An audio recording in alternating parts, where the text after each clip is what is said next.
Résoudre une équation. En physique et en chimie, on établit des équations dont l'inconnu est une grandeur physique. Dans cette vidéo, nous allons voir comment résoudre une équation et déterminer la valeur de la grandeur physique pour que l'égalité soit vérifiée. Qu'est-ce qu'une équation? Une équation est une égalité qui comporte une grandeur physique inconnue. Par exemple, l'avancement maximal Xmax, l'intensité I du courant ou encore le taux d'avancement τ. Lorsque l'inconnu est à la puissance 1, ce qui est le cas ici de l'avancement maximal ou de l'intensité du courant, les équations sont dites du premier degré. Lorsque la plus grande puissance de l'inconnu est la puissance 2, comme ici avec le taux d'avancement, l'équation est dite du second degré. Voyons ensemble comment résoudre une équation du premier degré, puis une équation du second degré. Équation du premier degré. Pour résoudre une équation du premier degré, on suit la méthode suivante. On regroupe d'abord les termes contenant l'inconnu dans un même membre de l'égalité. On isole ensuite l'inconnu en multipliant ou en divisant par un même nombre non nul chaque membre de l'égalité. Voyons ensemble un exemple.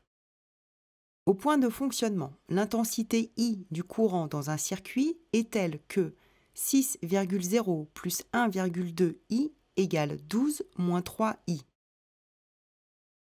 Déterminer l'intensité I du courant. Pour répondre à cette question, il faut résoudre une équation du premier degré. On regroupe d'abord les termes contenant l'inconnu I.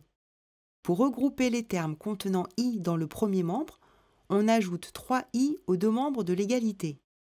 En effet, 3i est précédé d'un signe moins, donc il faut ajouter 3i pour qu'il n'y ait plus de terme en i dans le deuxième membre.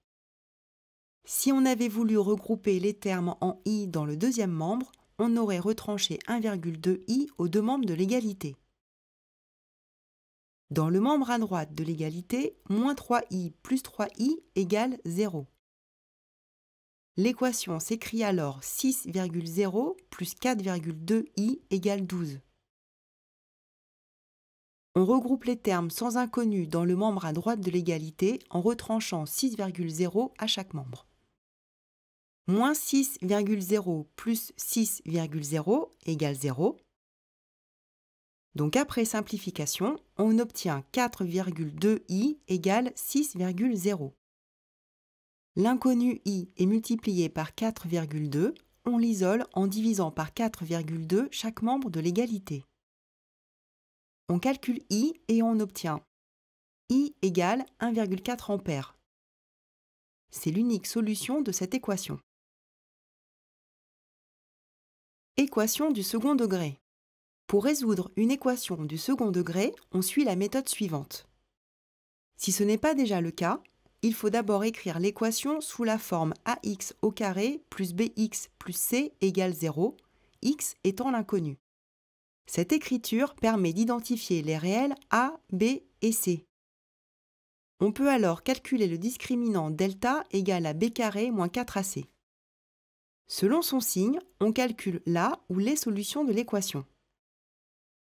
Si le discriminant est positif, l'équation admet deux solutions réelles distinctes, il faudra alors identifier parmi ces deux solutions celle qui a du sens et est acceptable en physique et en chimie. Si le discriminant est nul, l'équation a une solution unique réelle. Si le discriminant est négatif, l'équation n'admet aucune solution. Voyons ensemble un exemple. Une pile fournit une puissance P égale 4,5i moins 0,050i carré à une lampe de puissance 0,60 watts. Déterminer l'intensité I du courant. Pour répondre à cette question, il faut résoudre l'équation 4,5i moins 0,050i carré égale 0,60. Cette équation s'écrit aussi moins 0,050i carré plus 4,5i moins 0,60 égale 0. Sous cette forme, on peut identifier les réels a, b et c de l'équation du second degré.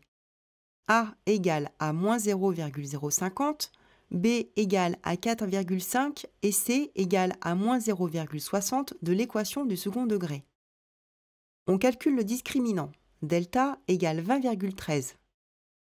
Il est positif, donc l'équation admet deux solutions. I1 égale 90 A et I2 égale 0,13 A. Une pile ne peut pas délivrer un courant de 90 A. Cette solution n'est pas physiquement acceptable.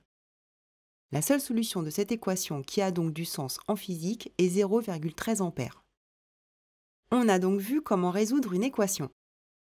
Il faut se souvenir, pour une équation du premier degré, on regroupe les termes contenant l'inconnu dans un même membre de l'égalité et on isole l'inconnu en multipliant ou en divisant chaque membre de l'égalité. Pour une équation du second degré, on calcule le discriminant, puis là où les solutions en fonction du signe du discriminant, et enfin on détermine la solution acceptable en physique ou en chimie.